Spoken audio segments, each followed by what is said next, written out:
समुद्र तट वास्तव में पृथ्वी पर मौजूद सबसे सुंदर चीजों में से एक है। हालांकि इसके किनारों पर अविश्वसनीय समुद्री प्राणियों की एक ऐसी व्यू रचना छिपी है जिसे आप गलत परिस्थितियों में पार नहीं करना चाहेंगे, क्योंकि ये मनुष्यों को अप्रत्याशित नुकसान पहुंचा सकते हैं। और इनमें केवल जीवित प्राणी नहीं है जो समुद्र तट पर खतरा पैदा करते हैं, बल्कि कुछ समुद्री ताकतें भी हैं। समुद्री तटों पर मौजूद संभावित खतरों के बारे में 10 तथ्यों को पता लगाने के लिए देखते रहिए, क्योंकि ये जानकारी एक दिन आपकी जान बचा सकती है।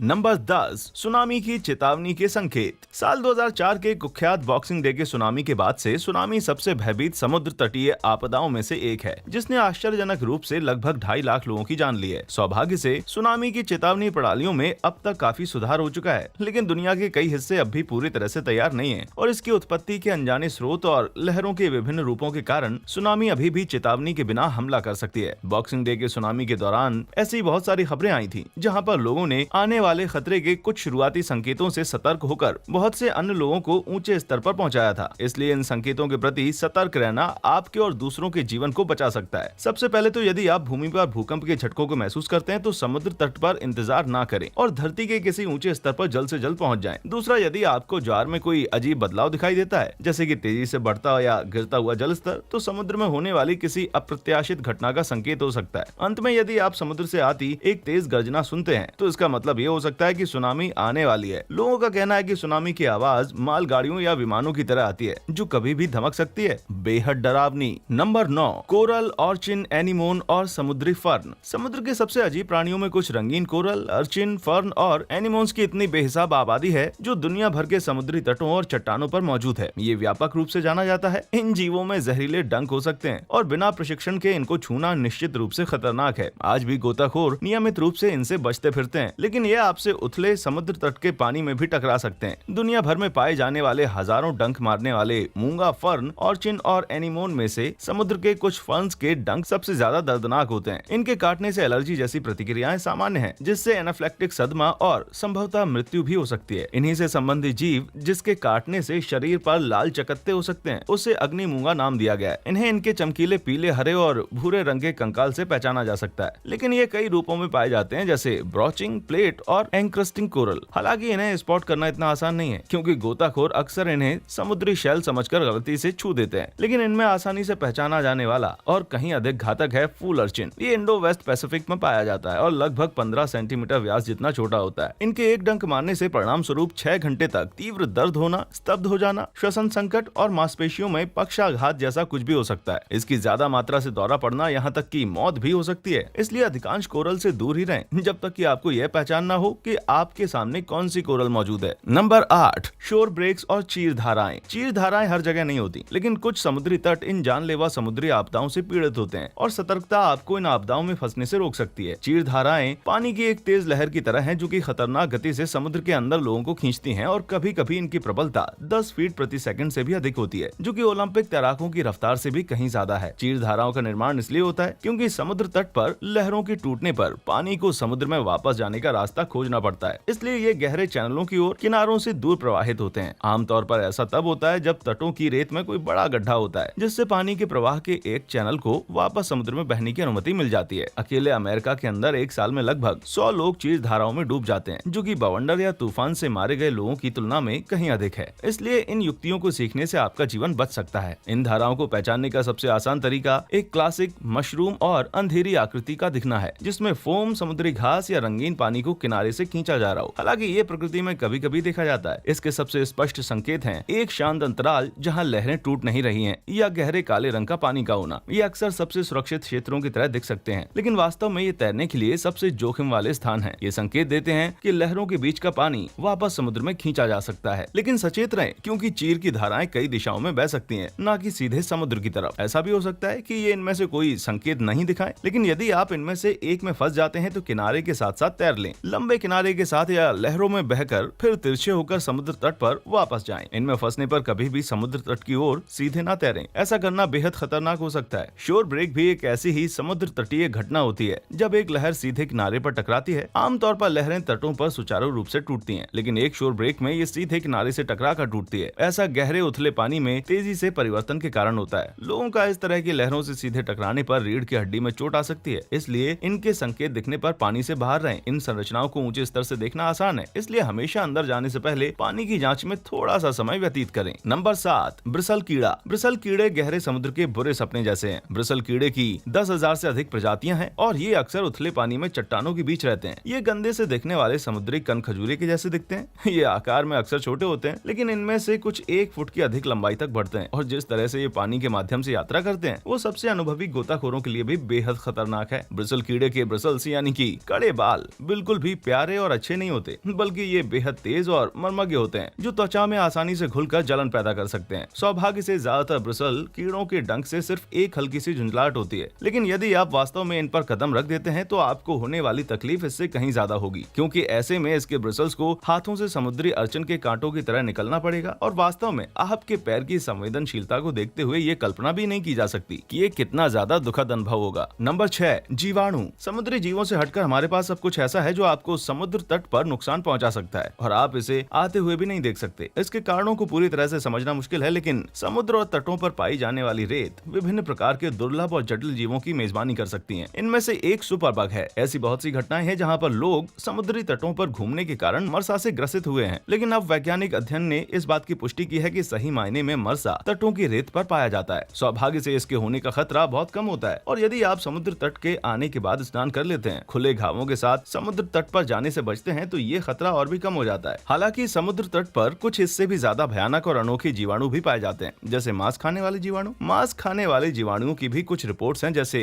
विब्रियो वल्निफिकस। ये लोगों में खुले घावों के माध्यम से संक्रमित होता है, क्योंकि ये बैक्टीरिया समुद्र तट के पानी में भी जीवित रह सकता है। मैरीलैंड में एक व्यक्ति अपने घर के पास समुद्र के पानी से इस प्रकार के संक्रमण के कुछ ही दिनों में मारा गया था। आमतौर पर मई से अक्टूबर तक गर्म तटीय जल और झीलों में मौजूद इस मांस खाने वाले बैक्टीरिया से संक्रमण के प्रत्येक वर्ष केवल चंद मामले ही देखे गए हैं। नंबर 5, स्टोन फिश उर्फ पत्थर मछली। इस वीडियो में पत्थर मछली सबसे प्रसिद्ध समुद्र तटीय खतरों में से एक है। अत्यधिक जटिल और असाधारण रूप से विकसित जीवों में से एक पत्थर मछली समुद्र की सबसे विशाली मछली है। अगर आपको लगता है कि दुनिया की सबसे विशाली मछली समुद्र तक ही सीमित है, तो एक बार फिर से सोच लीजिए, क्योंकि ये मछली 24 घंटे तक पानी से बाहर रह सकती है, जो कि बहुत ही असामान्य है। इसका छलावरण उत्कृष्ट है। ये वास्तव में एक पत्थर की तरह दिखती है और यही कारण है कि प्रत्येक वर्ष इन मछलियों पर कई दुर्भाग्यपूर्ण व्यक्ति कदम रख देते हैं और फिर इसके 13 डंकों में से उनके कुछ पैरों में लग जाते हैं। इस मछली को ऑस्ट्रेलिया में एबोरिजिनल आदिवासियों द्वारा किए गए नृत्य में भी शामिल किया जाता है, जिसमें इसके दुर्भाग्यपूर्ण लोगों को काटने की भयानक क्षमता को दर्शाया जाता है। इसमें नर्तक नीचे जमीन पर गिरने से पहले डंक लगने से होने वाली तीव्र पीड़ा दिखाता है। सौभाग्य से केवल पेट या छाती पर लगा डंक ही सबसे गंभीर होता है, और क्योंकि अक्सर आपका पैर ही पत्थर मछली से टकराता है, इसलिए ये मछली इंसानों के लिए जानलेवा नहीं है, लेकिन इसका डंक तब भी अत्यंत कष्टदायी है। नंबर 4, मार्बल शंकु घोंघा। ये मजेदार रूप से खतरनाक घोंघा विश्व के सबसे घातक जहर को अपने अंदर रखता है। आप अक्सर दुकानों में इन घोंघों के शंख देख सकते हैं, क्योंकि ये शानदार पैटर्न के साथ खूबसूरती से चमक रहे होते हैं। इसलिए ये कोई आश्चर्य की बात नहीं है कि इन्हें गलत तरह से पकड़ने के कारण कुछ दुर्भाग्यपूर्ण लोग मारे भी गए हों। इस घोंघे के जहर की एक बूंद 20 मनुष्यों को मारने के लिए पर्याप्त है, और जिस तकनीक द्वारा ये अपना जहर देता है वो काफी उल्लेखनीय है। दरअसल ये एक हार्पून का उपयोग करता है, जो निश्चित रूप से एक जहर से भरी हाइपोडर्मिक सुई है, जिसे गुजरने वाले शिकार पर मार दिया जाता है। ये घोंघा एक विशेषज्ञ मछुआरा भी है और इसका हार्पून 5 फीट तक लंबा हो सकता है, जबकि ये घोंघा खुद अधिक से अधिक 5 इंच लंबा होता है। यदि ये इतना आश्चर्यजनक नहीं था तो ये सुनिए, इसका विष इतना जटिल है कि आप एंटी वेनम के साथ भी इसके प्रभाव को कम नहीं कर सकते। शंकु घोंघा सैकड़ों विभिन्न विषयों का उत्पादन कर सकता है और फिर ये उन्हें बहुविष कॉकटेल के रूप में वितरित भी कर सकता है। ये विष नसों के संचार को रोकता है, जो उसके शिकार को पंगु बना देता है, ताकि घोंघा उसके बेजान शरीर को आसानी से खा जाए। इस घोंघे के कारण लगभग 30 मानव मृत्यु हो चुकी है। इसलिए यदि किसी दिन समुद्री घोंघे और जमीनी घोंघे का युद्ध हुआ तो हमें पता है कि किसके पास हार्पून छोड़ने वाली समुद्री टैंकर है जो उसे युद्ध जितवा ही देंगे। नंबर 3, जेलीफिश और पुर्तगाली मैन ओ वार। हालांकि ये वास्तव में जेलीफिश नहीं है। पुर्तगाली मैन ओ वार एक वास्तविक अत्याचारी है और इनमें से कुछ तो समुद्र के नीचे 50 मीटर तक बढ़ने के लिए जाना जाता है। ये सभी इतने विशाल नहीं होते, लेकिन इनमें से ज्यादातर एक बेहद दर्दनाक डंक रखते हैं जो मछलियों को आसानी से मार सकता है। ये मनुष्यों को भी गंभीर रूप से घायल कर सकते हैं और इनसे होने वाली मौतें भी असामान्य नहीं है। यही कारण है कि के इस अजीब प्राणी को तैर का आतंक करार दिया गया है। ये दुनिया भर में कई समुद्र तटों पर बहकर आते हैं और हालांकि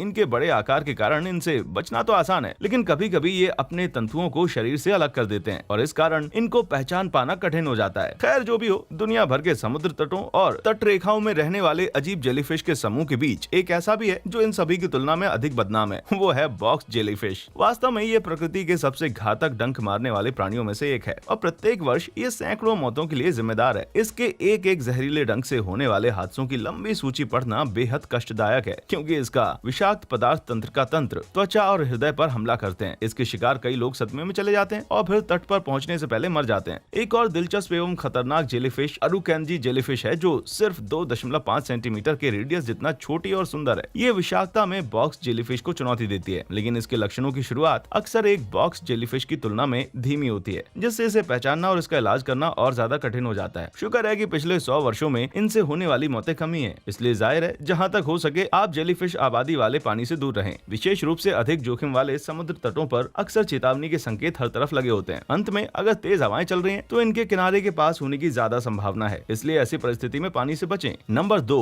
हानिकारक एल्गस ब्लूम्स और प्रदूषित पानी। हम जानते हैं कि समुद्र हमेशा नीले रंग का नहीं होता है, लेकिन शायद ये उम्मीद भी नहीं कर सकते कि ये कभी एकदम लाल रंग का भी होगा। ऐसा तब होता है जब तट पर काई जम जाती है और बेहद तेजी से खिलती है। एल्ग्स और प्लैंकटन काई समुद्र तटों पर कम मात्रा में पाया जाता है और आमतौर पर ये बिल्कुल कोई समस्या नहीं है, लेकिन इसका बहुत अधिक मात्रा में होना समुद्री जीवन और मनुष्यों को नुकसान पहुंचा सकता है। एल्गस तब खिलता है जब प्लैंकटन को अनुकूल हवा और पानी की धाराओं के साथ पोषक तत्वों की एक बड़ी खुराक मिलती है। आमतौर पर यह कोई गंभीर मुद्दा नहीं है, लेकिन समुद्र तटों पर एल्गल के संपर्क में आने से गंभीर स्वास्थ्य प्रभाव देखे गए हैं। एल्गल प्रदूषण का एकमात्र रूप नहीं है जिसे आप समुद्र तट पर अनुभव करते हैं, क्योंकि अब अक्सर समुद्र तटों को औद्योगिक प्रदूषण, सेप्टिक कचरे और मल से उत्पन्न होने वाले बैक्टीरिया और विषाक्त पदार्थों की उच्च सांद्रता के कारण बंद किया जा रहा है। बेशक ये सुनने में घृणित लगता है और ये है भी, लेकिन पर्यटकों या स्थानीय लोगों द्वारा अक्सर इस्तेमाल किए जाने वाले समुद्र तट इन समस्याओं से पीड़ित नहीं होते हैं। Number 1, razor fish. असल में ये मछली है ही नहीं, ये वास्तव में तेज धार वाले खोल में घिरा हुआ मोलस्क है जो दिखने में एक उस्तरे जैसा दिखता है। ये असाधारण जानवर यूके और आयरलैंड के आसपास समुद्र तटों के बीच निवास करते हैं, जहाँ पर इनकी संख्या विशेष रूप से प्रमुख है। तो आखिरकार एक ऐसा खतरनाक प्राणी जिसका रोना अंग्रेज भी रो सकते हैं। दरअसल रेजर फिश अपने आप में खतरनाक नहीं है और ये आमतौर पर लहरों की मौजूदगी में अक्सर गहराई में डूबे रहते हैं, लेकिन कभी कभी जब पानी ज्यादा गर्म हो जाता है तो ये सतह पर चढ़ आते हैं। आमतौर पर आपका इनमें से किसी पर कदम रखना बेहद बदकिस्मती की बात होगी, लेकिन कभी कभी हजारों रेजर फिश अपने बिलों से निकल आते हैं, जो मनुष्यों के लिए काफी घातक हो जाता है। ऐसा ब्रिटेन के तटीय शहर टोरबे में हुआ था, जहाँ रेजर फिश एक हसीन रविवार के दिन 800 लोगों के पैर काटने के लिए जिम्मेदार था और वो सभी मामूली घाव नहीं थे, बल्कि कई लोग गहरे कटे हुए घावों के साथ समुद्र से बाहर आ रहे थे। सुनने में घिनौना है, लेकिन एक स्थानीय अस्पताल में ये गंभीर दृश्य था, जिसमें अस्पताल के हर कर्मचारी को इस मोलस्क आक्रमण को नियंत्रण में रखने के लिए तत्काल बुलाया गया था। क्या आपने कभी इस वीडियो में वर्णित खतरों का सामना किया है, और क्या आप ऐसे किसी अन्य खतरे के बारे में जानते हैं जिसका मुझे उल्लेख करना चाहिए था? मुझे नीचे कमेंट सेक्शन में जरूर बताएं। देखने के लिए धन्यवाद।